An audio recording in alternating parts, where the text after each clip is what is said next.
la première fois, les Américains, ils sont venus avec l'esprit de capitulation et non pas l'esprit de négociation. Vous savez, les Iraniens, ils sont venus avec 125 feuilles, avec bien évidemment les 10 conditions, les 10 exigences, mais pour chaque exigence avec des protocoles.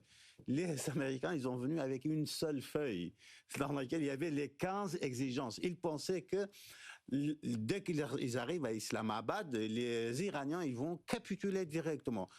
Or, les Iraniens, ils ont une grande tradition de négociation. Déjà, ça, c'était le désenchantement. Mais au-delà de ce désenchantement, c'est une grande victoire, je dirais, pour la communauté internationale et pour les États-Unis. Il n'y a jamais eu des négociations bilatérales à ce point-là. Oui, c'est une victoire, parce que désormais, ils peuvent se parler sans passer par les intermédiaires omanais, qataris, etc., etc.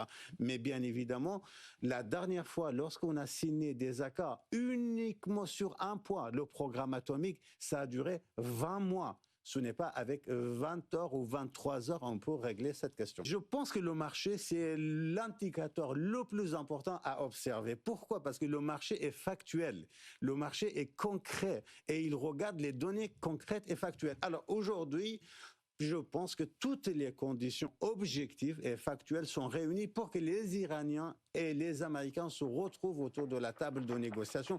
Et il n'y a pas d'autre choix, il n'y a pas d'autre option.